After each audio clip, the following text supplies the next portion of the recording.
Hi friends, എല്ലാവർക്കും heavenly സ്പൈസസിൻ്റെ പുതിയൊരു എപ്പിസോഡിലേക്ക് സ്വാഗതം. ഇന്ന് നമ്മൾ ഉണ്ടാക്കാൻ പോകുന്നത് ഒരു ഫിഷ് ഫ്രൈ ആണ്. അതിന് വേണ്ടിയിട്ട് ഞാൻ ആവോലിയാണ് എടുത്തിട്ടുള്ളത്. ഈ ആവോലി മാരിനേറ്റ് ചെയ്യാനുള്ള മസാല നമുക്ക് ആദ്യം ഉണ്ടാക്കാം. അതിന് വേണ്ടിയിട്ട് നമുക്ക് ആവശ്യമുള്ളത് കുറച്ച് 2 ചുമന്നുള്ളി അധികം വേണ്ട, ചുമന്നുള്ളി, പിന്നെ ഇഞ്ചി, പിന്നെ കുറച്ച് വെളുത്തുള്ളി, പിന്നെ പച്ചമുളക്. ഈ പച്ചമുളക് നല്ല സ്പൈസി ആയിട്ടുള്ള മുളകാണ്. നമ്മുടെ നാട്ടിലൊക്കെ ആണെങ്കിൽ നല്ല കാന്താരി മുളക് കിട്ടുകയാണെങ്കിൽ അതായിരിക്കും കുറച്ചും കൂടി ബെറ്റർ. ഇതും കാന്താരി മുളക് തന്നെയാണ്, പക്ഷെ കുറച്ചും കൂടി വലുപ്പമുണ്ട്. പക്ഷെ എന്നാലും നല്ല സ്പൈസി ആയിട്ടുള്ള മുളകാണ്. എരിവൊക്കെ നിങ്ങളുടെ ഇഷ്ടത്തിന് വേണ്ടിയിട്ട് കൺട്രോൾ ചെയ്ത് അറേഞ്ച് ചെയ്ത് വയ്ക്കുക.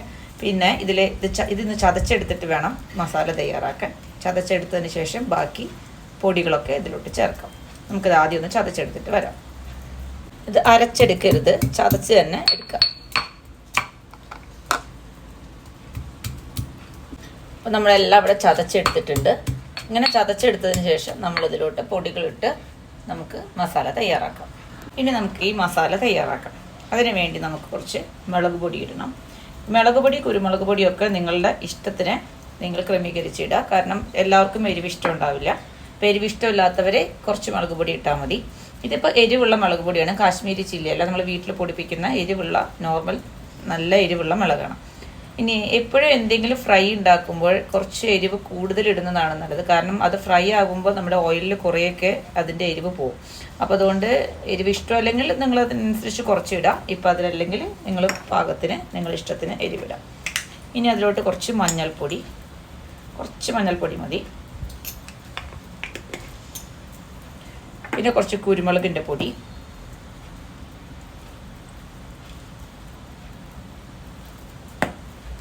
പിന്നെ പാകത്തിനുള്ള ഉപ്പ്.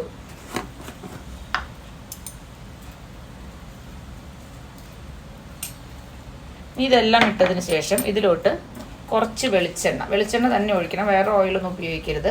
ഫിഷ് ഫ്രൈ ചെയ്യാൻ നമ്മൾ ഏത് ഓയിലാണോ ഉപയോഗിക്കുന്നത് ആ ഓയിൽ തന്നെ ഉപയോഗിക്കുക. വെളിച്ചെണ്ണ ഉപയോഗിക്കാൻ പറ്റാത്തവരാണെങ്കിൽ മാത്രം വേറെ ഏതെങ്കിലും ഓയിൽ ഉപയോഗിക്കുക. അപ്പോൾ ആ ഓയിൽ തന്നെ ഇത് മിക്സ് ചെയ്യാനും യൂസ് ചെയ്യാം. ഇപ്പോൾ ഞാൻ വെളിച്ചെണ്ണയാണ് ഉപയോഗിക്കുന്നത് ഫ്രൈ ചെയ്യാൻ. അപ്പോൾ ഞാൻ വെളിച്ചെണ്ണയാണ് ഇവിടെ മിക്സ് ചെയ്യാനും യൂസ് ചെയ്യുന്നത്. ഇനി അതിലോട്ട് കുറച്ച് ചെറുനാരങ്ങയുടെ നീര്,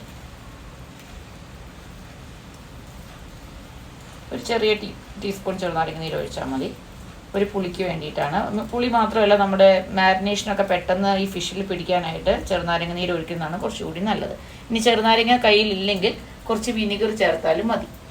അപ്പോൾ ഇനി ഇത് മിക്സ് ചെയ്യാൻ പാകത്തിന് നനവതിനില്ല എന്നുണ്ടെങ്കിൽ മാത്രം കുറേശ്ശെ വെള്ളം ലൈറ്റായിട്ട് ഒഴിച്ചു കൊടുത്ത് നല്ല പേസ്റ്റ് പരുവത്തിൽ ഇത് കുഴച്ചെടുക്കണം. എന്നിട്ട് നമുക്ക് ഫിഷിലോട്ട് അത് മാരിനേറ്റ് ചെയ്യാം. അപ്പോൾ നന്നായി മിക്സ് ചെയ്തിട്ടുണ്ട്, ഉപ്പൊക്കെ പാകത്തിനുണ്ട്. ഇനിയിപ്പോൾ നമുക്കിതിൽ ഫിഷിലോട്ട് മാരിനേറ്റ് ചെയ്യാം. ഒരിക്കലും ഇത് ഫിഷിൻ്റെ മുകളിലോട്ട് നേരെ ഈ മസാല ഇട്ടിട്ട് മാരിനേറ്റ് ചെയ്യരുത്. നമ്മൾ ആദ്യം മസാല തയ്യാറാക്കിയിട്ട് ഫിഷിലോട്ട് പിടിപ്പിക്കുമ്പോഴാണ് ഫിഷിന് കറക്റ്റായിട്ട് ആ മാരിനേഷൻ കറക്റ്റായിട്ട് വരിക. അപ്പോഴാണ് അത് ഫ്രൈ ചെയ്യുമ്പോൾ ടേസ്റ്റ് ഉണ്ടാവുള്ളൂ. ഇപ്പോൾ നമ്മൾ ഫിഷ് നന്നായി മാരിനേറ്റ് ചെയ്തിട്ടുണ്ട്. ഇത് ഇങ്ങനെ തന്നെ റാപ്പ് ചെയ്തിട്ട് വേണമെങ്കിൽ ഫ്രിഡ്ജിൽ വയ്ക്കാം.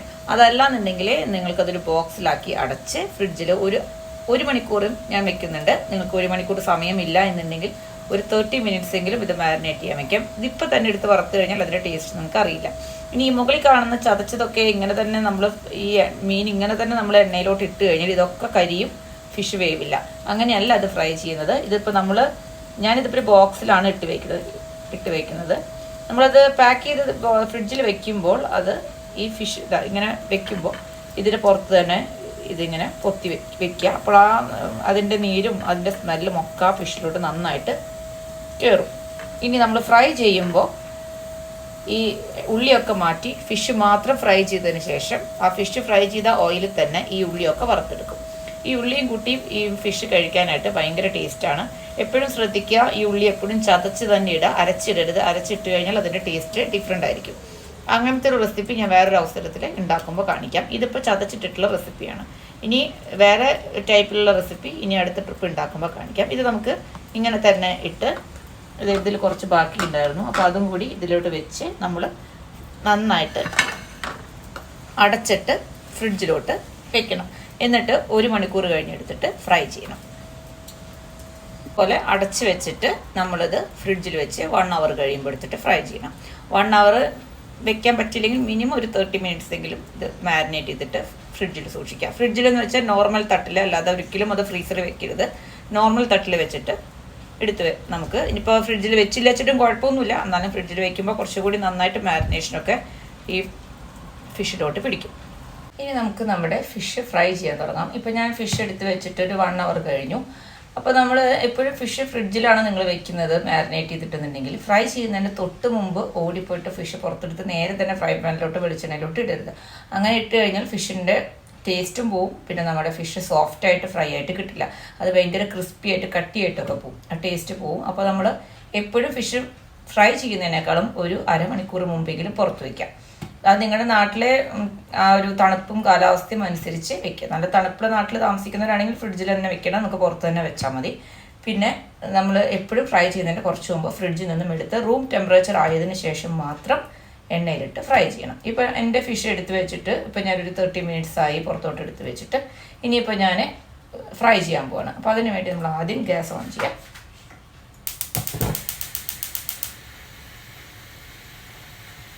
അതുകൊണ്ട് നമുക്ക് വെളിച്ചെണ്ണ ഒഴിക്കാം. ഞാൻ വെളിച്ചെണ്ണക്കാണ് ഫ്രൈ ചെയ്യുന്നത്.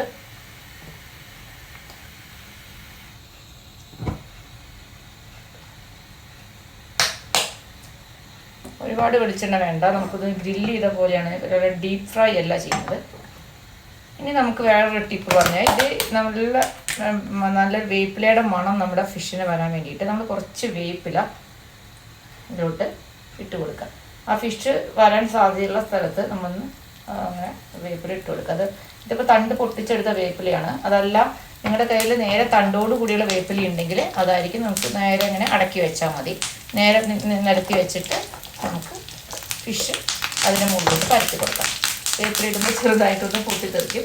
ഇനി അത് കഴിഞ്ഞിട്ട് ഈ എണ്ണ നല്ലതായിട്ട് ചൂടാവുമ്പോൾ നമുക്ക് നമ്മുടെ ഫിഷ് അതിലോട്ട് ഇടാം.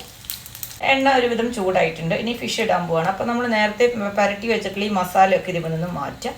അതൊന്ന് മാറ്റിയിട്ട് ഫിഷ് മാത്രം നമ്മൾ എണ്ണയിലോട്ട് ഇടാം. ഈ മസാല നമുക്ക് സെപ്പറേറ്റ് ഫ്രൈ ചെയ്യാനുള്ളതാണ്. മസാല ഈ ഫിഷിൻ്റെ പുറത്തിരുന്ന് കഴിഞ്ഞാൽ അത് ഫിഷ് പെട്ടെന്ന് കരിയും, ഉള്ളിൽ വേവില്ല. അപ്പോൾ അതുകൊണ്ട് ഫിഷിൻ്റെ മുകളിൽ മസാലയൊക്കെ നന്നായി മാറ്റിയതിന് ശേഷം മാത്രം ഫിഷ് എണ്ണയിലോട്ട് ഇടാം. ഇപ്പോൾ കുറേ സമയമായി ഇരിക്കുന്നു, അപ്പോൾ അതുകൊണ്ട് തന്നെ ഫിഷൊക്കെ നന്നായിട്ട് മസാലയൊക്കെ പിടിച്ചിട്ടുണ്ടാവും. ഹൈ ഫ്ലെയിമിൽ വെച്ചിട്ട് ഒരിക്കലും ഫിഷ് അത് ഇടരുത്. അപ്പോൾ ഫിഷ് പെട്ടെന്ന് കരിഞ്ഞ് പോകും. നമ്മൾ കരിഞ്ഞെന്ന് വെച്ചിട്ട് എടുക്കും, പക്ഷേ ഉള്ളിൽ വെന്തിട്ടുണ്ടാവില്ല. ഇനി ഫിഷിൻ്റെ ഒരു മീഡിയം ടു ഹൈ, വളരെ മീഡിയം ഫ്ലെയിമിൽ വെച്ചിട്ട് നമുക്ക് ഫിഷ് ഫ്രൈ ചെയ്താൽ മതി. ഹൈ ഫ്ലെയിമിൽ വെച്ച് ചെയ്യരുത്.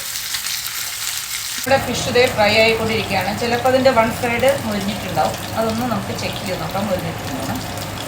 സൂക്ഷിച്ച് മറച്ചിടുക, ചിലപ്പോൾ അത് പൊട്ടാം. മുരിഞ്ഞിട്ടുണ്ട്, ഒരു സൈഡ് മുരിഞ്ഞിട്ടുണ്ട്. ഫിഷൊക്കെ പെട്ടെന്ന് തന്നെ ആയി കിട്ടുന്ന ഒരു മീറ്റാണ്, പെട്ടെന്ന് തന്നെ ആവും ഫിഷ്. അപ്പോൾ ഒരുപാട് വലിയ തീയിൽ വെക്കരുത്.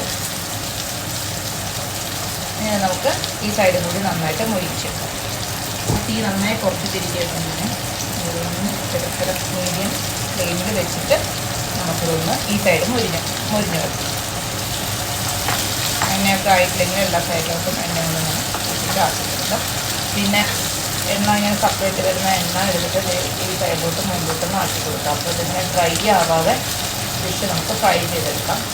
നമ്മൾ ചിക്കനൊക്കെ ഗ്രില്ല് ചെയ്യുമ്പോൾ ഒരു സൈഡ് മറച്ചിട്ട് കഴിഞ്ഞിട്ട് അതിന് പുറത്ത് ബട്ടർ ബ്രഷ് ചെയ്ത് കൊടുത്തിട്ട് അതുപോലെ ഇതിന് പുറത്ത് നമുക്ക് ഈ വെളിച്ചെണ്ണ ഒന്ന് ഇട്ട് ഒഴിച്ചു കൊടുക്കും.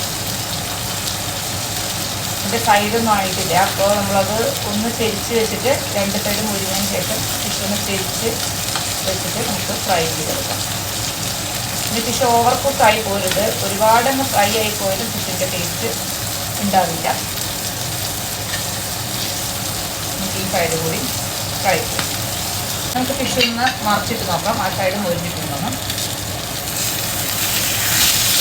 മുരിഞ്ഞിട്ടുണ്ട്. ഇതിൻ്റെയൊക്കെ സൈഡ് ഒന്ന് മുരിച്ചെടുക്കാം. ഒരുപാട് മൊരിയൊന്നും വേണ്ട. അപ്പോൾ കിട്ടുന്ന നേരം അത് എണ്ണയിൽ എടുക്കുമ്പോൾ തന്നെ ഒന്ന് മുരിഞ്ഞിട്ടുണ്ടാവും. ഇനി ഇതിൽ ഈ വേപ്പിലേക്ക് ഒന്ന് മെല്ലെ മാറ്റിക്കളയാം. ഇനി അതൊന്ന് ചെരിഞ്ഞ് കിടന്നിട്ട് ഒന്ന് മുരിയട്ടെ. ഒരു സൈഡ് മുരിഞ്ഞു. ഇനി ഇപ്പുറത്തെ സൈഡിൽ സൈഡ് മുരിക്കാൻ പോകണം. ഇതിങ്ങനെ ആ തിളച്ച എണ്ണയിലോട്ട് ഒന്ന് പിടിച്ച് നമ്മൾ നേരെ അതിങ്ങനെ മടർത്തിയിടുമ്പോൾ അതിൽ ഈ സൈഡൊന്നും എണ്ണയിലോട്ട് കറക്റ്റ് പോവില്ല. അപ്പോൾ അതുകൊണ്ടാണ് അത് മുറിയാത്തത്.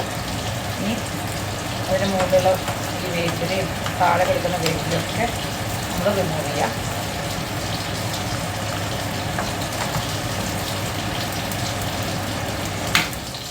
എക്സോസ്റ്റ് ഓൺ ചെയ്തിട്ടുണ്ട്, അതുകൊണ്ട് ചിലപ്പോൾ പറയുന്നത് ക്ലിയർ ആയിട്ടുണ്ടാവില്ല.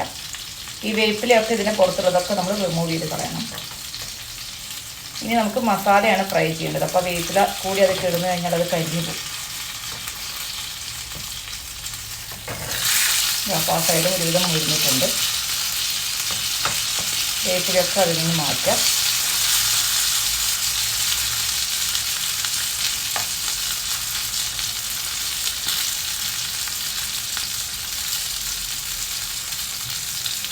ഇനി നമുക്ക് ഫിഷ് ഇതിൽ നിന്നും മാറ്റാം.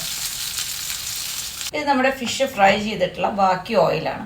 പക്ഷേ ഈ ഓയിൽ കൊണ്ട് നമുക്ക് ചിലപ്പോൾ ഇത് ഫ്രൈ ചെയ്യാൻ പറ്റില്ല. അപ്പോൾ ഭയങ്കരമായിട്ട് അത് കരിയും, ഒരു പൊട്ട സ്മെല്ല് വരും. അപ്പോൾ അത് കുറച്ചുകൂടി ഓയിൽ ഒഴിച്ചു കൊടുക്കുക. ഓയിൽ എന്ന് വെച്ചാൽ വെളിച്ചെണ്ണയാണ് കേട്ടോ, അത് പ്രത്യേകം ശ്രദ്ധിക്കുക. ഞാൻ വെജിറ്റബിൾ ഓയിലല്ല, ഇത് വെളിച്ചെണ്ണയാണ് യൂസ് ചെയ്യുന്നത്. ഇതൊന്ന് ചൂടാവട്ടെ. അതിൻ്റെ വേപ്പിലയൊക്കെ ഞാൻ മാറ്റി. എണ്ണ നന്നായി ചൂടായിട്ടുണ്ട്. തീ നന്നായി കുറച്ചതിന് ശേഷം നമ്മുടെ ഈ മാരിനേറ്റ് ചെയ്ത് വെച്ചിട്ടുള്ള ഉള്ളി, പച്ചമുളക് ഒക്കെ കൂടിയിട്ടുള്ള മിക്സ് നമ്മൾ ഇതിലേക്ക് ഇടാം. ഈ മിക്സിൽ ഞാൻ വേപ്പില ഇട്ടിട്ടില്ല. വേപ്പില ഇട്ട് കഴിഞ്ഞാൽ നമ്മുടെ മിക്സ് പെട്ടെന്ന് കരിഞ്ഞു പോകും. അതുകൊണ്ടാണ് ഞാൻ വേപ്പില ഇടാത്തത്. വേപ്പിലയുടെ സ്മെല്ല് കിട്ടാൻ വേണ്ടിയിട്ടാണ് വേപ്പില ഇട്ടിട്ട് നമ്മൾ ഫിഷ് ഫ്രൈ ചെയ്തത്. ഈ മസാലയിൽ വേപ്പിലയില്ല. ഇനി ഇത് നന്നായിട്ട് ഒന്ന് ഇളക്കി കൊടുത്ത്, ഒരുപാട് കരിഞ്ഞു പോരുത്, ഒരു പാകത്തിന് ഫ്രൈ ആക്കിയിട്ട് നമുക്കെടുക്കാം. ഇത് കൂട്ടിയിട്ടാണ് നമ്മൾ ഫിഷ് ഫ്രൈ കഴിക്കേണ്ടത്. നല്ല ടേസ്റ്റാണ് ഈ മസാല കൂട്ടി ഫിഷ് ഫ്രൈ കഴിക്കാനായിട്ട്. കരിഞ്ഞു പോകാതെ പ്രത്യേകം ശ്രദ്ധിക്കണം. ഇത് നമ്മുടെ ഫിഷ് ഫ്രൈയുടെ മസാല അതേ ഇവിടെ ഒരുവിധം ശരിയായിട്ടുണ്ട്. നിങ്ങൾക്ക് കാണാൻ പറ്റുന്നുണ്ടാവും. ഇതൊരുവിധം ശരിയായിട്ടുണ്ട്. ഇത്രയും മതി. ഇനി നമ്മൾ പ്ലേറ്റിലോട്ട് മാറ്റുമ്പോൾ ആ ചൂടിൽ അതിരുന്ന് ഒന്നുകൂടി മുരിക്കും.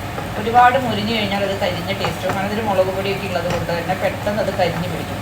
ഇത്രയും മുരിഞ്ഞാൽ മതി. ഇനി നമുക്ക് തീ ഓഫ് ചെയ്തിട്ട് ഇത് പാത്രത്തിലോട്ട് ചേഞ്ച് ചെയ്യാം. നമ്മുടെ ഫിഷ് ഫ്രൈ ഇവിടെ സെർവ് ചെയ്തിട്ടുണ്ട് ഞാൻ. ഇത് നമ്മുടെ ഫിഷും അതിൻ്റെ മസാലയും പിന്നെ ചെറുനാരങ്ങയാണ്. നമ്മളിതിൻ്റെ മുകളിലൂടെ ചെറുനാരങ്ങ ആദ്യം പിഴിഞ്ഞൊഴിച്ച് ഇതിൽ നിന്ന് കുറച്ചെടുത്ത് ഫിഷിൻ്റെ കൂടെ കഴിക്കുക. നല്ല ടേസ്റ്റാണ്. ഇതിപ്പോൾ നിങ്ങൾ ഇതുവരെ ഉണ്ടാക്കി നോക്കിയിട്ടില്ലെങ്കിൽ, ചിലരൊക്കെ ഇതുപോലെ ആയിരിക്കും ഉണ്ടാക്കുന്നത്. ഇതുവരെ നിങ്ങൾ ഉണ്ടാക്കി നോക്കിയിട്ടില്ലെങ്കിൽ നിങ്ങൾ ഉണ്ടാക്കി നോക്കുക. നിങ്ങളുടെ ഫീഡ്ബാക്ക്സ് അറിയിക്കുക, കമൻസിലൂടെ അറിയിക്കാം. ലൈക്ക് ചെയ്യുക, സബ്സ്ക്രൈബ് ചെയ്യുക, ഷെയർ ചെയ്യുക. എല്ലാവരും ചാനൽ കാണണം. Okay, thank you. അടുത്ത എപ്പിസോഡിൽ നമുക്ക് കാണാം. ബൈ.